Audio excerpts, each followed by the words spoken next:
So I want to welcome everybody to the camp and hope you guys had a fun first day. How many parents stuck around and watched some tennis? Okay, I know it was pretty hot in here. It's a rough day, but you know, that's sports, that's tennis. Got a lot of different rain delays, but I think we managed all right, and everybody was able to get in a couple singles matches and a doubles match, and also do some training here with the coaches. And so let's keep our fingers crossed for good weather tomorrow. Okay, so I'd love to get started on this seminar. Look, I want to give you guys a quick background about myself. So I founded these camps and I started directing them, a little over 6 years ago. And the whole mandate and goal was I played college tennis. I came from Canada. It's right next door. It's not that foreign, but foreign enough to be considered an international student. I played a lot of sports. I chose tennis a little bit later on, and I've heard different stories already today from some parents and players about when they started playing tennis and taking it more seriously. And everybody's got a different story for themselves and when they started, and I don't think that really matters. What really matters for you guys is if you can take your game to the next level, and if you guys can play collegiate tennis, and if that's your dream, then I want to be here to help you guys and go through that process and hopefully fulfill that dream. So, coming from a different country and going through the international process, as well as I transferred schools. I also played Division I and II. I worked as a coach. I got my coaching certification with Tennis Canada. I coached here in the States, in Miami. I worked with a junior development program. I was directing it, high performance kids, had kids going to certain colleges. I started helping athletes then, with the process and consulting them and their families. But I knew that one of the biggest challenges I had was people weren't educated, right? And so everyone's going through this for the first time, and it's something you're never going to go through ever again. It's not like for the parents here, that you take a sales training class and you might be a salesman or woman for the rest of your life, or you might become a lawyer and you're doing that for the rest of your life. And for the students in here, certain things that you're going to do, like addition and subtraction, for the rest of your life. This is something very unique, and I think it's also really challenging and confusing. How many people in this room right here feel like they don't even know where to start or how it exactly works? Put your hands up high. Don't even know where to start, let's say. How many people are confused at some part of the process? Let me put it that way. Okay, everybody's hands should pretty much go up, right? And I identified that very early when I started helping athletes over 10 years ago with the process. And so that's why the camps had become such a big thing for me, because I thought, well, first of all, you can't get access to college coaches. There's no time when you can just call up the Harvard coach or the Kenyan coach or whatever coach that you're interested to go play for, the college, and say, hey, can I come to your campus? We can hit balls. First of all, the rules don't allow you to do that for the most part. And secondly, how is a coach going to be able to give you time one-on-one and fit your schedules? I mean, they're busy all year round, and then they got a few times in the summer that they aren't, and then you're busy most of the time. So doing these exposure camps was giving you guys access to coaches so you can not only meet them, but learn from them and understand more about college tennis, what it's going to take, what you need to do, and ultimately build some relationships and start to figure it out. So it's a hands-on experience, right? People can tell you how to build a chair, for example, but until you actually do it yourself, you don't really know, right? Does that make sense? Even if you guys are in school and you're doing a project, theory is one thing. I learned that when I went to business school, when I was in school.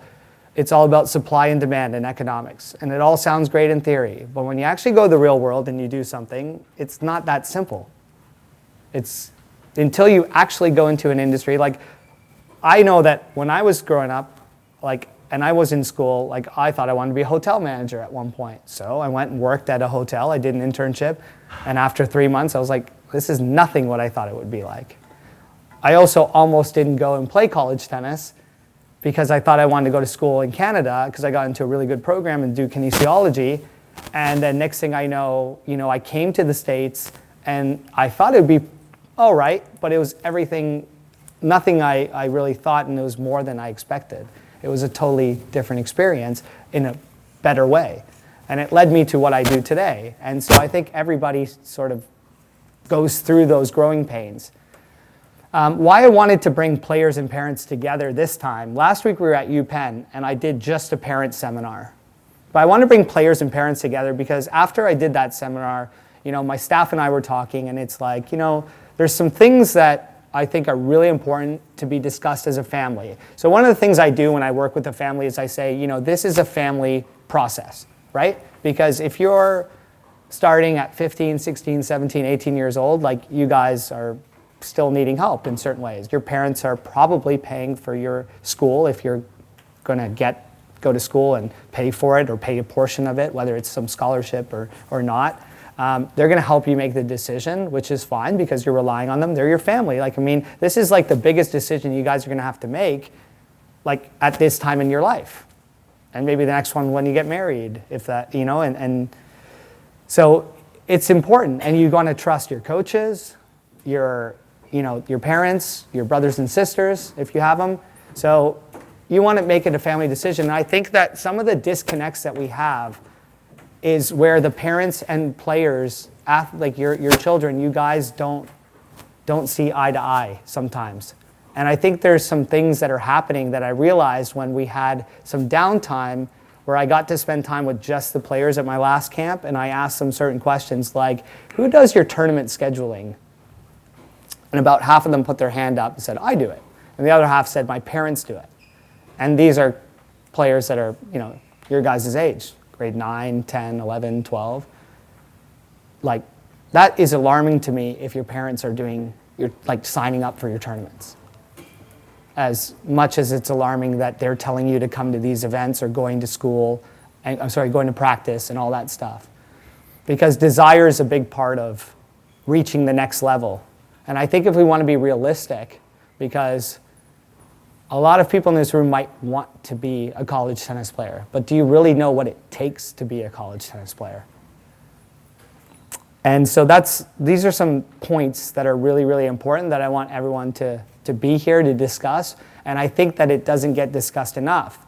In the last few months, I've put a real plan and together to really produce way more content online. So I've created my own name, brand. And I've really tried to push as much real content as possible to parents and athletes that I'm trying to build up so that I can show you guys what it really is like going through the recruiting process, development, what the hurdles you guys have, and give you transparency. To be completely honest with all you guys is that most people in the business think they know what they're doing, but they don't really have the expertise. A lot of people listen to the noise around them, and the noise is that, hey, so-and-so got a full scholarship here. So-and-so did this, and this is what happened. They met this coach, and this happened. You should do this, and you'll get over there. Well, first of all, everybody's experience and situation is individually unique. Okay, so no two people are alike, whether it's academics, athletics, financial situation, your needs and wants. So what someone did themselves is not necessarily going to work for you in every situation and way. And when you start bringing that all in, you start thinking you know what you're doing, but in the end, it doesn't always work out that way. And a lot of people like to give advice, and they want to give their 2 cents, and that's fine to some degree, but it gets dangerous when they don't know exactly what they're talking about, or they don't know the ins and outs on a daily basis, or they got recruited themselves to play 20 years ago, and now they're telling you what to do, and they know a few coaches, or they heard this from a coach. And that's the major problems. That causes the most confusion. 99% of the questions that I get on a daily basis are like, so-and-so told me this, or I think I should do this. It's like, where did you get that from? And it's like, oh, somebody told me. And really what I want to do is help you guys simplify the process and really understand how it works so that you can navigate it successfully, because it can be complicated to a certain degree. Everybody, like I said, I've had cases where it's been a straightforward situation. Some people's cases have been more complex, and some people's cases have been, so like, all over the place almost, where you're like, okay, how are we going to fix this? And you need a lot of help in your corner. But that's okay, and there's always a solution to every problem, so that's where you have to start using your judgment yourself. So I want to talk about a few things that I think are going to help you guys. I mean, we could probably talk for days and weeks about this, about your personal situation, your development, everything, but I got to give a seminar here that everyone can take something away and say, okay, you know what, if I listen to what Tarek said today, I think I can get one step closer to achieving this, and I'll understand at least what this is about, what this college process is about. So for me, the first thing it starts with is development. You know, another thing that people don't really talk about. So if you go to anybody in the recruiting business or even coaches and stuff, there's no real talk about development because that's not their expertise or what they're trying to do with you. They're just trying to either recruit you or help you. And it's like, okay, but when people come to me in grade 11 or 12 and want to go through that recruiting process, the thing is that you've got to be at a certain level in order to get to the schools you want to. But then how do you get to those levels? What do you need to be doing?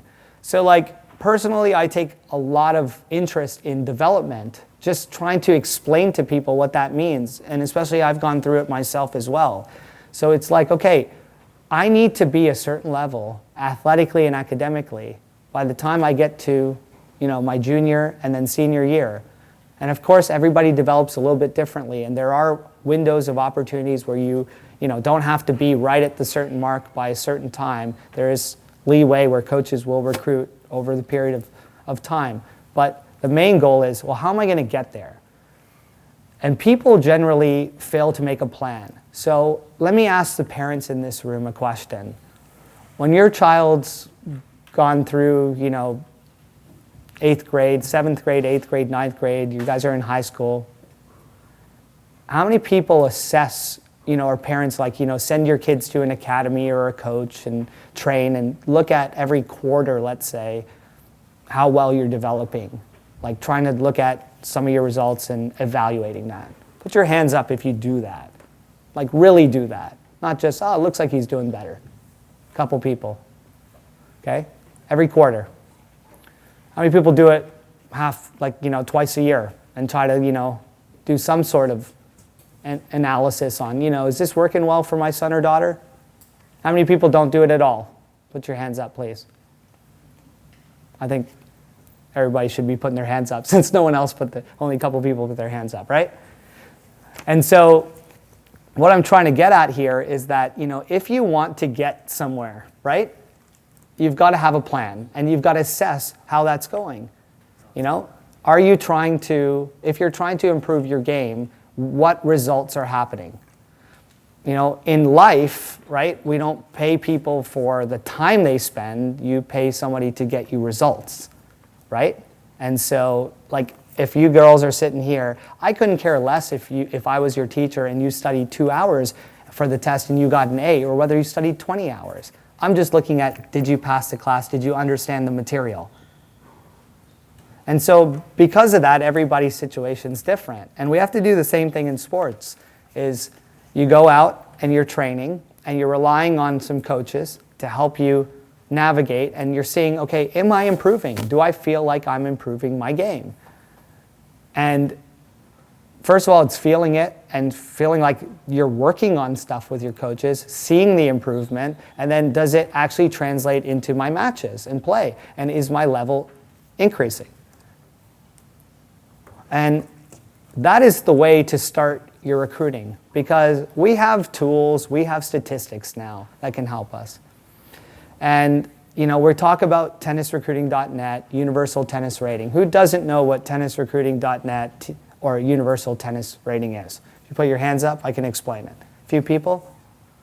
Okay, I'll explain to you guys. So these are two rating sites. Tennisrecruiting.net is mainly rating U.S. players, or they're rating U.S. players, but you can sign up as an international as well.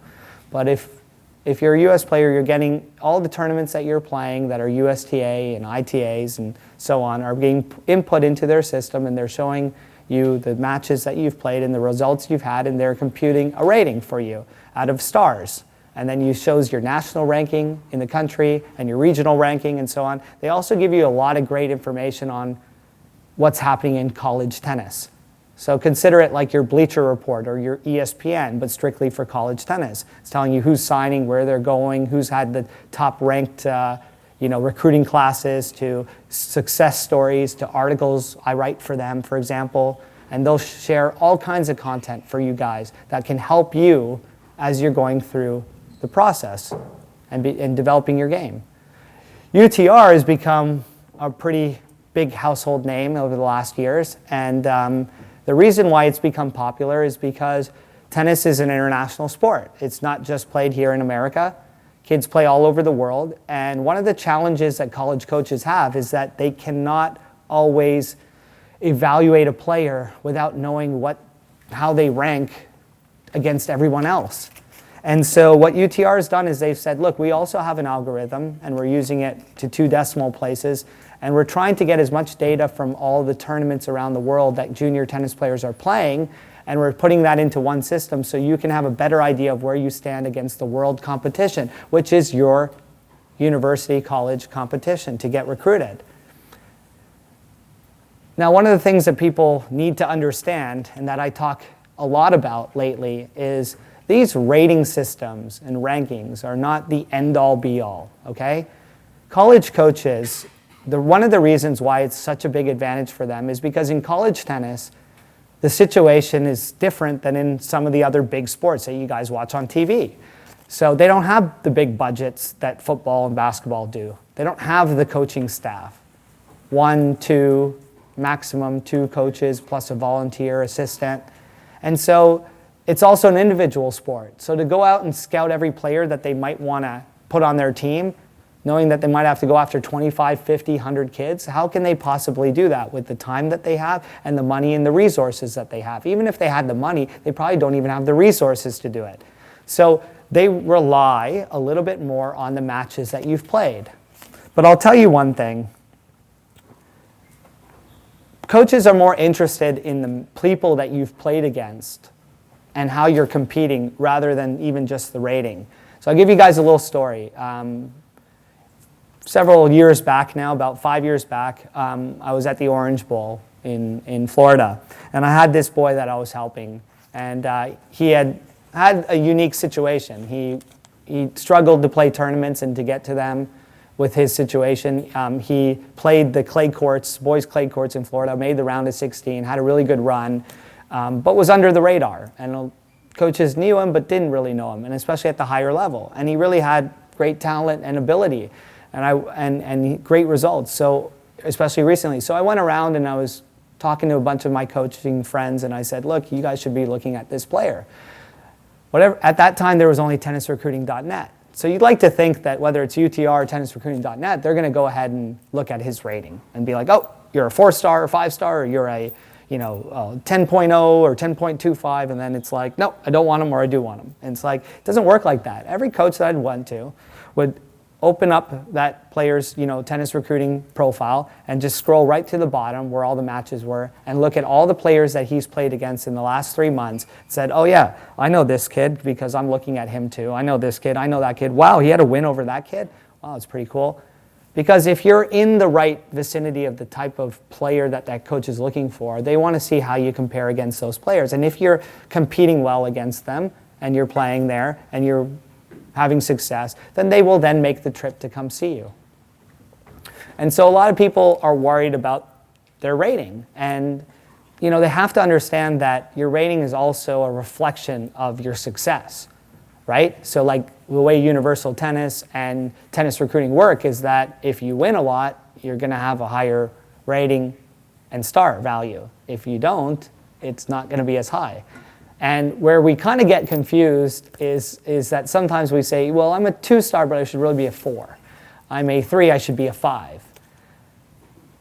And in reality, it's like, yeah, you might have a lot of potential to get there. You might have 1 or 2 great matches, but that doesn't determine that you're at that level, because what determines you're at that level is consistency too, right? So how many people watch pro tennis?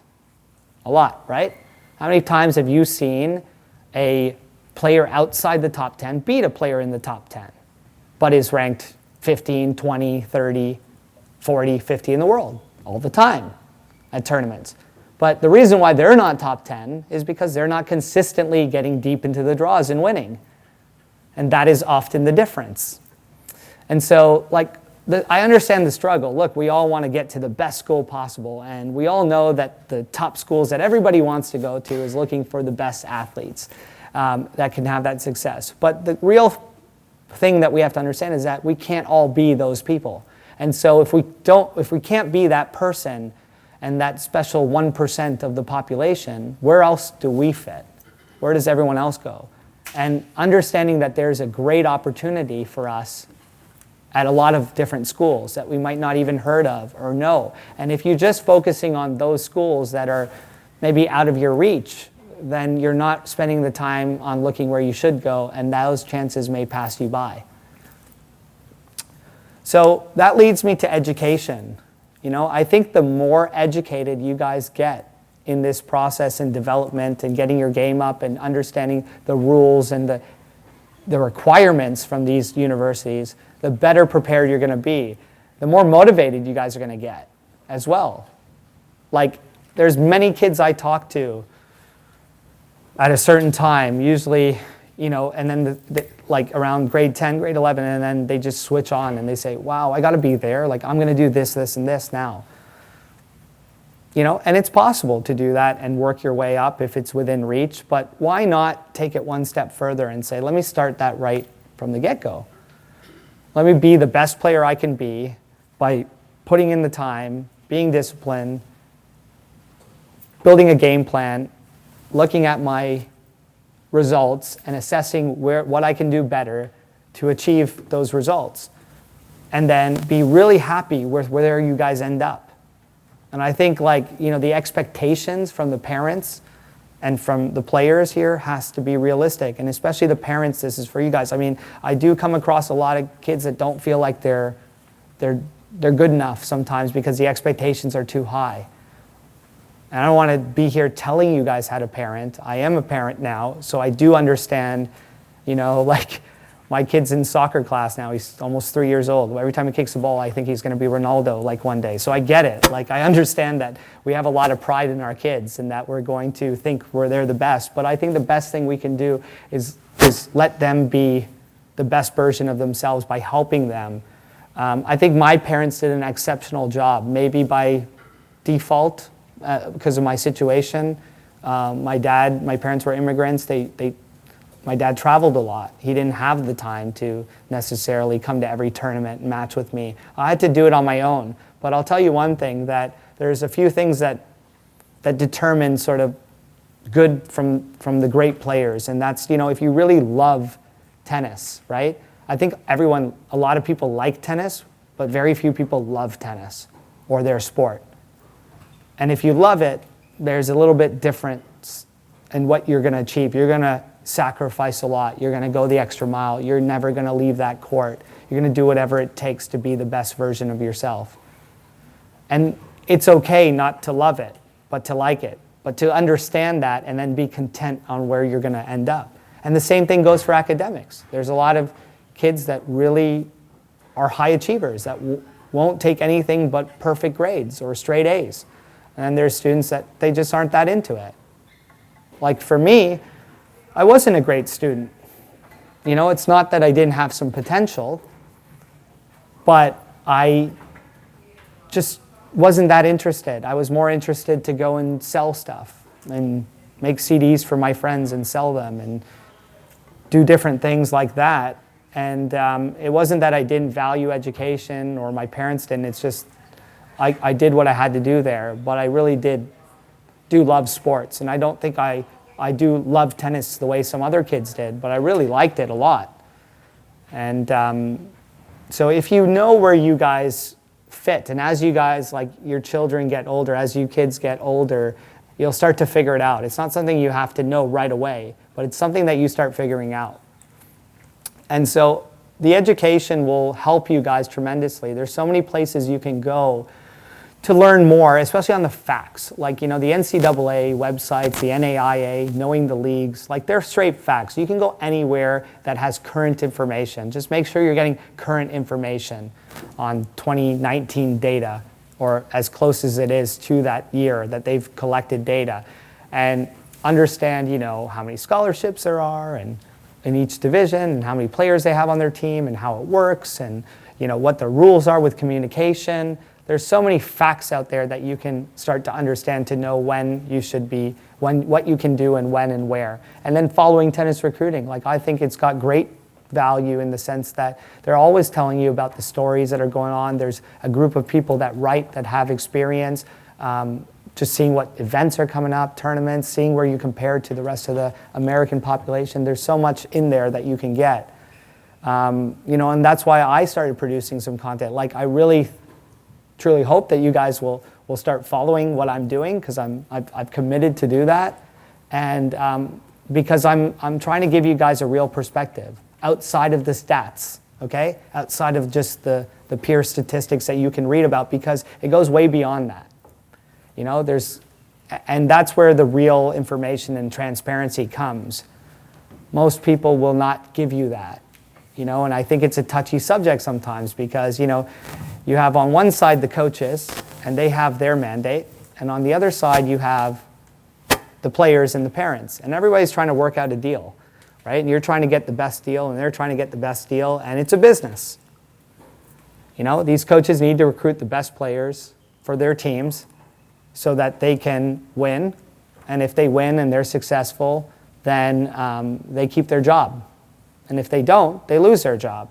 And it's a risky business to be in, especially in college tennis, smaller sports, because you don't get the big-time salaries that maybe say, all right, if I don't work for a year or two. And on the flip side, they're not as quick to fire coaches as they are in football and basketball, but it still doesn't even out. So let me talk about a couple other things about simplifying. So, now most people are going to say, like, all right, how do I navigate this then on the recruiting side? Look, there's certain steps you guys need to do in the process, right? I've built a 7-step guide that just gets everything done, from a profile to a video to taking your SAT or ACT to communicating with coaches, negotiating deals, whether it's financial aid, scholarships, whatever, your admissions process, and then going all the way down to your visits and decision making, and then finally making that decision. I mean, that's really what it is. Those are your steps in the process. Where the trouble comes and is really where you fit and how you're going to navigate it. And it's a lot of work to go out to all these coaches and to find out where you stand. And every student, like athlete, is different.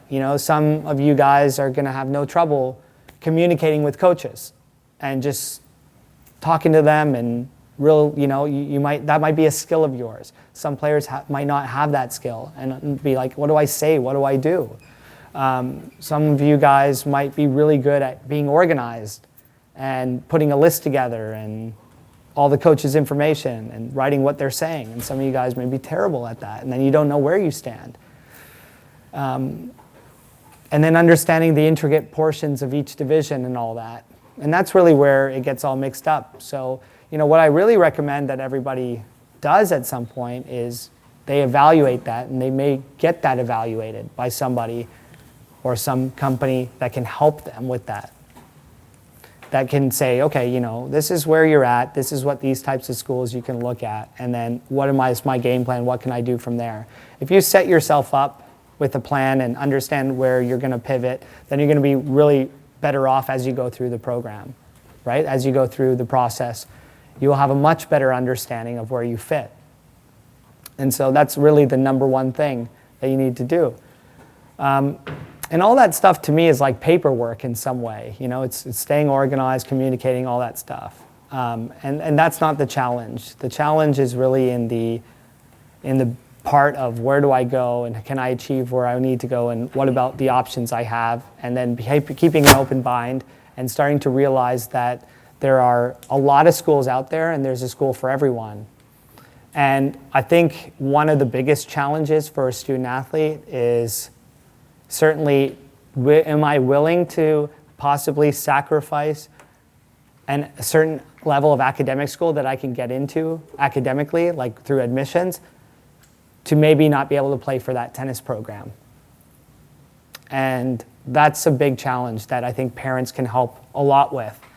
And you guys have to start thinking about, like, for example, if you can get into Stanford academically because you've got the grades and the test scores, but you don't have the tennis level to get you there, are you willing to go to a different school that might not be your Stanford, level,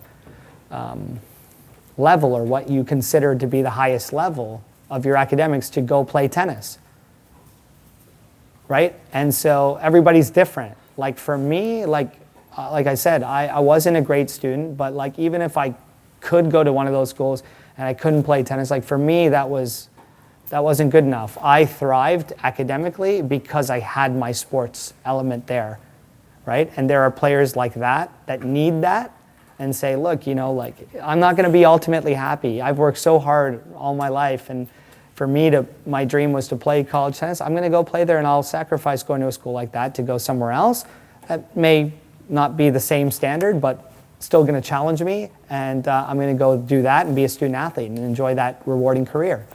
And there's a lot of pluses and minuses. I mean, if you're somebody that loves your sport and wants to do it, I mean, being a student athlete is amazing.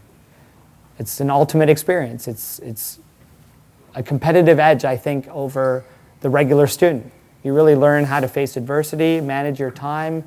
There's sacrifice in there. There's a lot of achievement. You stay really fit. You become a team player. I mean, there's lots of things that you get out of it. That's why we play too, right? But if that's not your case, then you have to start making those decisions as you go through it.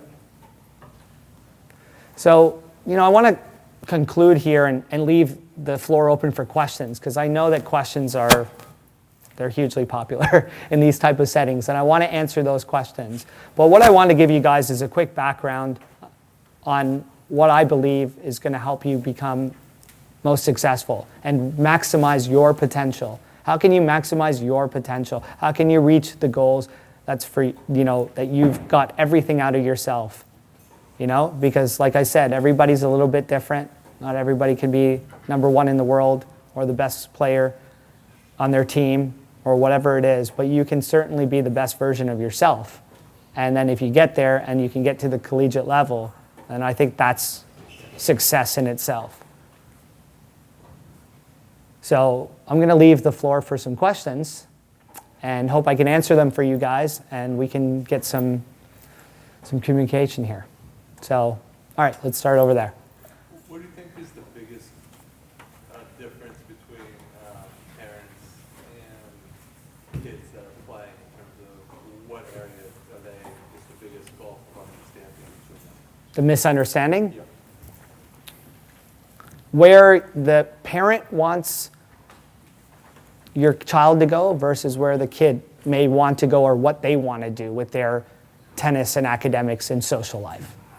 Like that dynamic. So, right? So like when we're talking in high school and in college, we're talking, you got to have a social life, you got to have your academics and your athletics, and how much time you want to spend on that, and what you value it, and what your desire level is on each of those standpoints versus the parent's goal.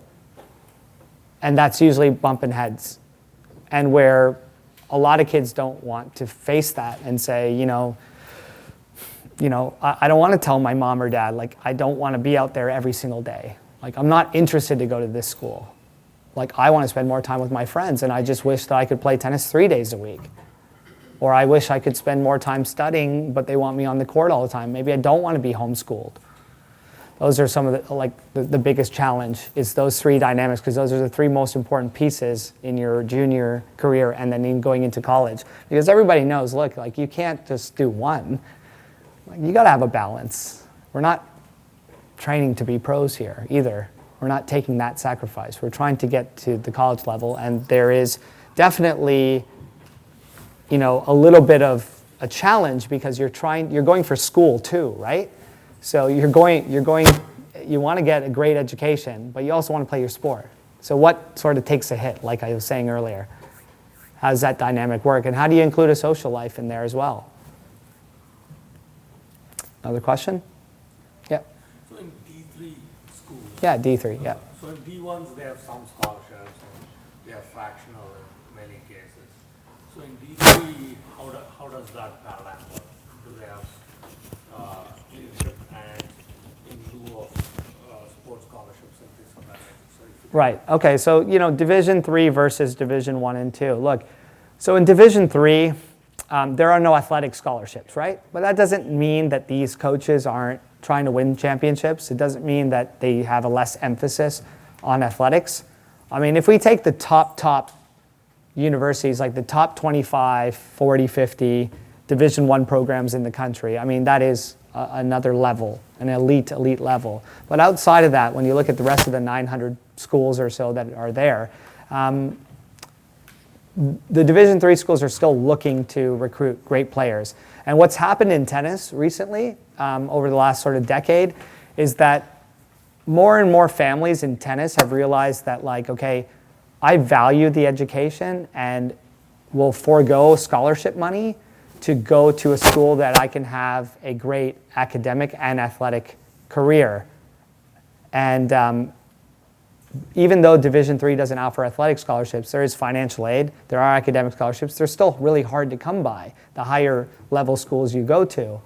But when I was going to school in the early 2000s, when I was trying to get recruited, Ivies and stuff didn't have 4 stars, 5 stars, blue chips on their team, or for women, girls like 9.5 and higher UTRs, and guys like 12s and higher. They didn't do that. People were not valuing, saying, like they go more for the scholarship than they would for the education. Now it's reversed.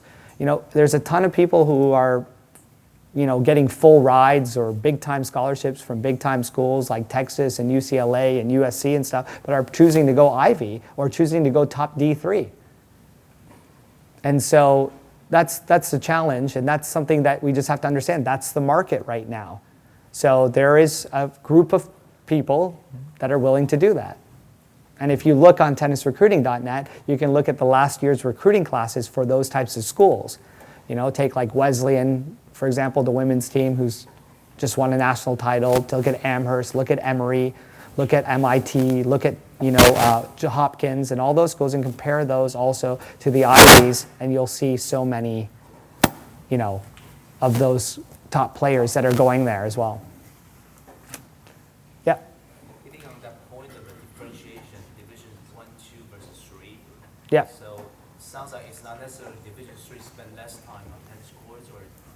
Yeah, every school. So this is part of the education process that takes time and understanding and expertise. Is like you can generalize divisions as much as you want, but in a sport like tennis, there's more like groups or tiers. And so it doesn't mean that Division I is always better than Division II or III, the schools. It's always individual. Like if you mentioned two different schools, like, let's take Barry University, for example, in Florida, in Miami. Like Barry's women's and men's tennis program would be like a top 50 to 75 Division I men's team and women's team, because they just have a really high level of competition. And then you can take another school and it could be the complete opposite. You can take D1s where D2s and D3s will beat them, level-wise. And the main differences are that Division I and II have scholarships, right? And they have, certain amount, it depends on the schools. Division III doesn't, but there are other options. But if you take like the highest level of each, they've got their little niche and area. Everybody else sort of falls together. And it's just case by case. It's school by school, and knowing what each school is like. So I know that doesn't like give you exactly the result you want, but it would be if we compared 10 different schools that you presented, then we could make an analysis on those and where they fit compared to the different levels. Does that make sense? Yes. Just kind of trying to come from the angle, balancing academic versus athletic, for example. So being in a Division III school doesn't necessarily give you better balance, or I mean, the emphasis on this. Oh, the emphasis, yeah. It's program to program, you know. Yes, Division III programs by nature are going to have a little bit more emphasis on making sure the academics come first. But I don't want to, you know, crush a Division I's program that also does that. Like saying, like an IVs is a Division I program.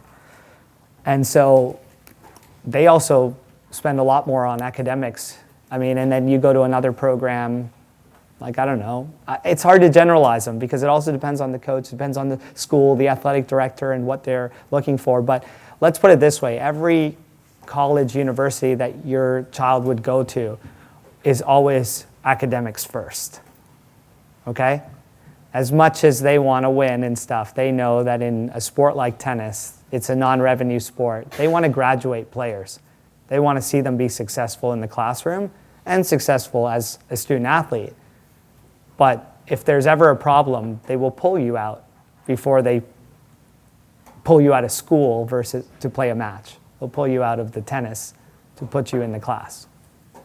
Okay, I've never really met a coach, a good coach, that's going to tell you otherwise. There are going to be some coaches that say, hey, you know, in order to compete at my school, you got to be able to do both really well. But the balance is there. It's built that way. You know, that's why it's successful. It's built that way for majority of the athletes. Like even what we watch on TV with football and basketball, how many players are actually going to the pros? A very small percentage, but we're always focused on the big teams, the Dukes, the Kentuckys, you know, the USCs, the University of Floridas. And then you see 2, 3, 4 guys and girls going out of there into the pros. But the majority of teams are lucky to have one player go out of the pros. So everyone else is there to get an education. And what are they doing afterwards? A regular job, right? A real job. Another question? Yep. So for division, who decided which school is on which division? Now in our high school, high school, right, it's decided by student population or Yeah, something. yeah. So in A lot of the divisions are decided by the number of sports that they offer, okay? And the funding and, you know, there's processes that schools go through to change divisions and stuff. And so, yeah, that's pretty much how it works. Not about USTA. No, no, no, no. Another question? Everybody got a lot of information? Yep. Do you know the average GTR for Division I, 2, and 3? Yeah. So again, that's a little subjective. Right. Again, so what I like to do is, this is how I work with my kids, is I say, look, you know, this is the level that you're at, and these are the types of schools you can go to. And it may, depending, and it's a bigger analysis than that, because you don't just want to look at the UTR, right? So like, when we look at UTR fit, I'm glad you brought it up, actually. So if you look at UTR fit, there are some things that you guys have to be careful about. And that's anything with the statistics. Like, we're always looking for shortcuts, and I get it. Like, how am I supposed to figure this out, right? And so we'll go and put in, okay, I'm a 10.23, let's say. You put that in, and you press the button, and it gives you a bunch of schools. And it's like, okay, first of all, not all the information's accurate. They don't haven't updated all the stuff, okay? I mean, it's data, and they don't have everything. Then you're looking at, okay, these are the schools, and this is like, depending on what you put in. Do you put, if you fit in the top 6, the top 3, the whatever, the top 2? And then you look at it and you say, okay, well, I fit in the top 6. Maybe I could go there. Well, it goes way beyond that. So one of the things I like to do is always tell people, put yourself in a coach's shoes, right? What does a college coach do? Every year, they go up on their whiteboard or whatever, and they sit down with their team, and they say, all right, we need to replace these players for our upcoming class. And we're replacing our, let's say, number 1, our number 5, and number 6. Just throwing an example out there. Our number 1's currently this level, whether they're looking at UTR plus their attributes and characteristics and all that. We need somebody who has all of this at the minimum, but hopefully better. And then they'll look at the 5 and 6, and we need someone minimum this, but if we want to improve, we got to look even higher. And then they're also looking at the academics, and they're also looking at what major you want to study and what type of character you are and all that stuff and what financial situation the family's in to see if it works out.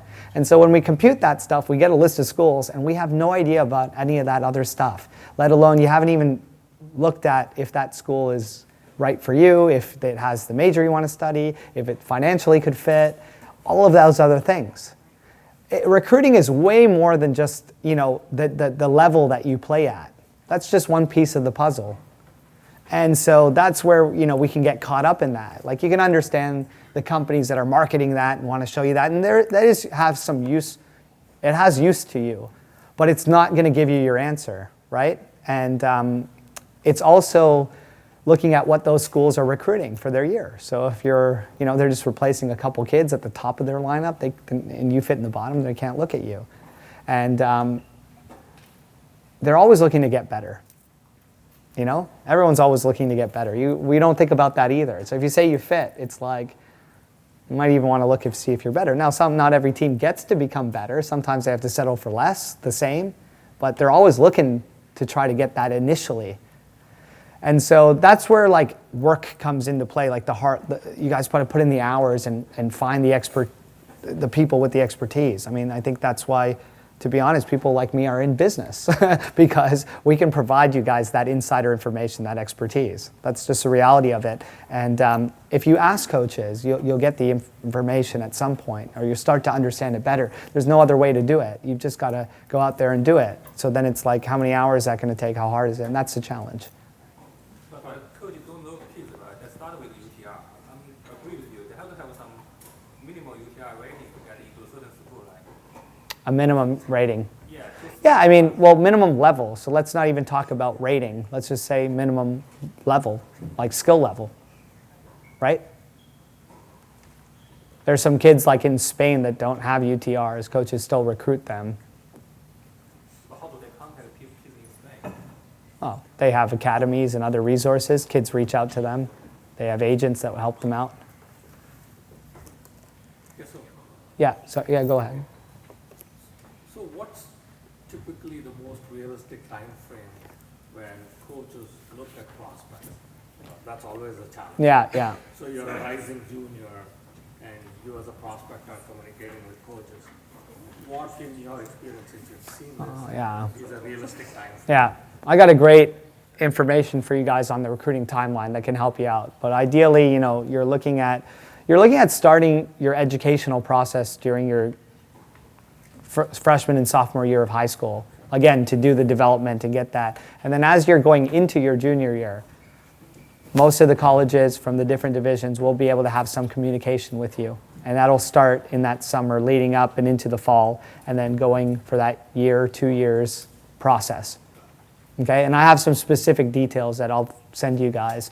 One of the other things that I'd love to do with you guys, and I told the parents and the kids at the Penn camp last week was, when we were there, was we'd love to do a webinar. So I'd love to do a follow-up webinar for everyone that can attend live and ask some more questions, because I know that I'm sure a lot of questions are going to come up after this, because I just gave you a lot of information to think about.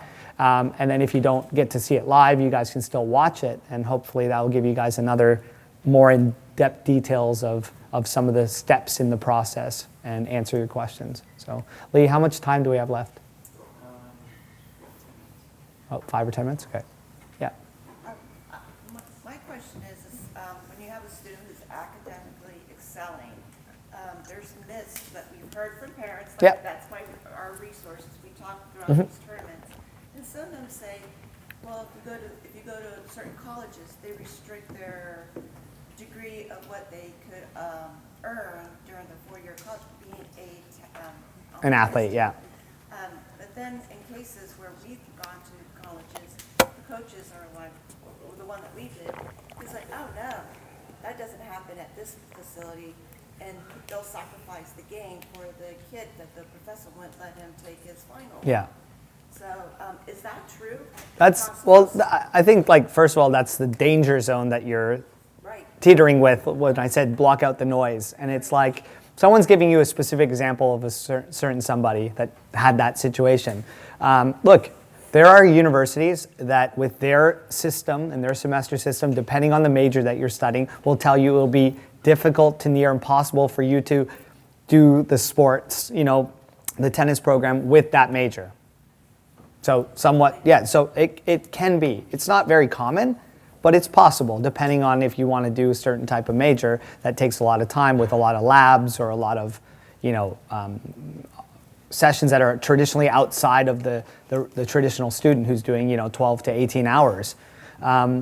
But that's, again, case by case, but it's not very common.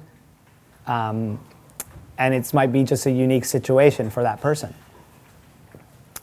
So the answer right there is finding out from that coach. Like if you hear it, don't be alarmed, but it probably won't be majority of the case unless literally you're specializing in something real, different than most kids. That takes a lot of time. Does anybody have any, I want to answer some questions, from some parents who haven't said something that do. Yes, sir? In your experience of rising sophomore or rising junior, Yeah. how much could they improve on their UTR on average? What's the best you've seen? What's typical? Great question. The higher your UTR goes, think about it as your rankings or level. So again, I'll go to the pros. To break into the top 1,000, okay, not difficult, but if you're looking at the full difficulty to get to number 1, then top 500, 200, 100, 50, then breaking in from 50 to 25, 25 to top 10, and then 10 all the way down to trying to get to 1, super difficult. So the higher, going from a 3 UTR to a 5, very achievable in a 6-month period, 1-year period. Going higher and higher, getting to 10s, 11s, where I see and where the level starts to become more and more difficult is going from roughly for guys, between 10 to 11 and 11 to 12, very difficult, or 12 to 13. Gets harder and harder and harder. And for the girls, going from 5 to 6, and then 6 to 7, 7 to 8, 8 to 9, it just gets harder and harder. So where can someone go? It'll depend, where you started. So again, if you started at a 5, can you get to a 6 within 6 months to a year? Yeah. If you go from 8 to 9, within a year, it can be very challenging, in my opinion. Case by case again, but the higher you go, the more challenging it gets. I mean, if you guys even go on, because we have some more statistics on this, it's been around longer, tennisrecruiting.net, look at the number of 1 stars, 2 stars, and 3 stars there are. And then it just narrows down. So you go 1, 2, 3, 4, 5, and then blue chips. And that's the difference, because that's a difference in a sport like tennis. 1 point can make a difference. A few games here and there. Because, and your best example is what you watch on TV with the top pros. I mean, a few points, all of a sudden you see one guy or girl in match points, and then all of a sudden you lose the match. And that's the little preciseness that changes it. So as a development, as you guys are going through, putting your forehand an extra few inches deeper into the court or further into the corner, if that precision is going to make the difference in becoming a slightly better tennis player. And those are the hardest parts to achieve. So, that's a conversation, I think, when you're figuring it out. I know where you're getting at, too, is let's say I'm a 6 UTR and I want to be a 7 by my junior year. Is that even realistic? And I think that, in most cases, it's difficult, but it's definitely possible. But the higher you get, the harder it's going to become. Yeah. Let's say you're on the fringe. Yeah. Coaches are looking at you. How important, and is it program to program, coach to coach, are the intangibles? And how do you communicate this? The leadership, the camaraderie, the teammate aspect. So look, college coaches, the way they're going to recruit players, first of all, whether they're going to put them in the let me continue a conversation or the let's move forward to the not going to fit my program pile, at least for the short term, when you communicate with them, is based on your athletic ability, your academics, and your financial situation. That will put it in one pile or another. And it's not to say that you can't move from one to the other pile either, but they're going to try to make that determination based on those, because every school is going to, every coach has a standard that they have to meet for the university. whether it's an SAT or an ACT score, TOEFL if you're international, or your GPA. And then they have a standard of what they consider that you have the skill set for them to want to continue conversation. And so once that happens and that determination is done, those coaches will want to talk to you and you'll want to talk to them. And that's when you have the opportunity to talk about those intangibles, those things that separates you from everybody else. And so the biggest mistake that everybody makes is that they try to send this 1-page, 2-page, 3-page email or letter or text to college coaches, and it's like they're not reading that because first of all, they're just trying to figure out if you have the requirements that they need. Because if you don't, they can't do anything with it at the moment. But they may tell you, and if you ask especially, like, okay, I don't meet right now, but what do I have to do? And if you're close, they're going to tell you, because if you've got, like, let's say the tennis skill level to play for their team, but you're a few points off on the ACT or like 100 points, 50 points, 100 points off on the SAT, they're going to want you to get that so they could recruit you. And so those things, conversations start to happen after that point because, again, back to what I originally said, resources are limited for these college coaches, and they are in some way, they're their own owner of their company. They're the CEO of their company. So they're just looking at the headlines and they're trying to make decisions quickly. If they get a message, that has so much, content in there and they can't find what they're looking for, they might just pass on it because it's too difficult and there's not enough time. Well, some players make it super easy. So like one of the things that I've done in the last couple of years is we have like a recruiting app that I've built that allows you to build a profile that gives coaches that information and puts it right in front of their face so you can plug that stuff in and that way they can evaluate you very quickly, initial evaluation. But to your point is that absolutely once you get that and there's an opportunity to move forward, you want to take every opportunity to tell them why you should be the right candidate for their program. But that's the right time to do it. And always keeping in mind to keep it as short and simple as possible. Also keeping in mind that you want your child to be doing that. As much as parents want to talk about their children, I don't know one college coach, let alone myself, that wants to hear it from you guys. I'd love to hear it from you guys, that are here. Like, tell me about yourselves. And that's learning the skills, too, that you guys need in life. Like when you go for a job, is mom and dad going to come to the interview with you? No. So college coaches know. Let me say one more thing. Is college coaches know that they're recruiting young student athletes. Like they're used to you guys making some simple mistakes, but they're willing to help you. Majority of them are willing to help you guys and understand, but they really want to get to know you. Like, can I take this young girl or that young man and make them a better person? And can I help them become a better tennis player? And can I provide them with a great education? That's what they're looking to do for you guys. And the more they know and get to know the player and your strengths and weaknesses, the more they can help you with that. But of course, as an athlete, you guys, you have to get out of your comfort zone. And that's some things like I personally enjoy teaching players, and that's why I like being at camp here, is like I like to get you out of your comfort zone. And I want you guys to start to learn some skills and improve not only your game, but your communication skills. All right, one more over there. Hey, we have UTRs for the players. We don't have UTRs for the parents. Maybe we should. It's actually not a bad idea. But, could you maybe paint the picture for what an elite UTR tennis parent does?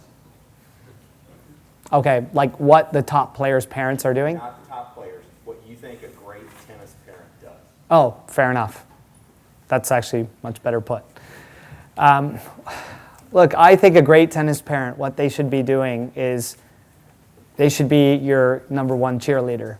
Okay, first of all, they should be in your corner, supporting you on anything and everything that you want to do, and helping you understand what is required to get there. So I think you guys need to be the managers, right, parents? Not overbearing. Like one thing that I like about this camp is a little unique because we have more commuters than residents. I often have more resident campers than commuter parents. And what I like about the camps is when that happens is that there's less parents out here overseeing everything, and it's giving your child an opportunity to learn and be themselves and grow on their own.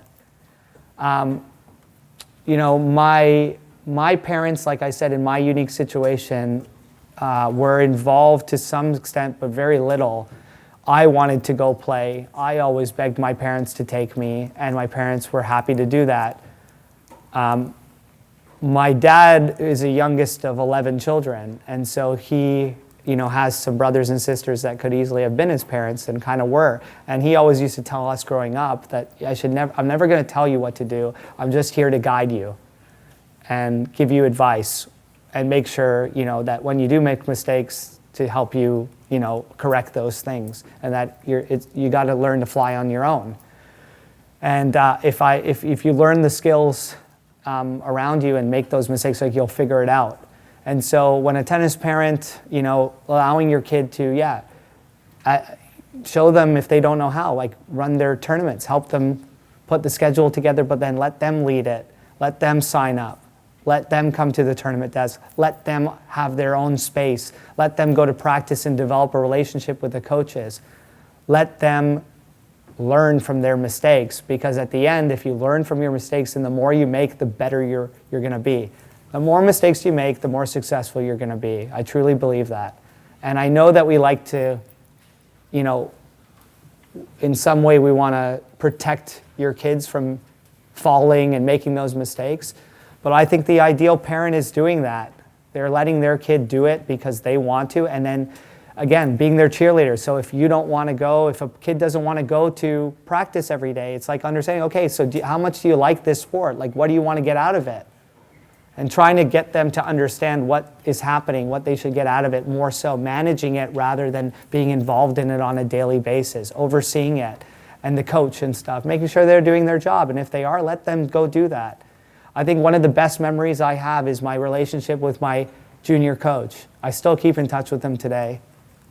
I still have like enormous respect, and this relationship that we have that's not involves my parents.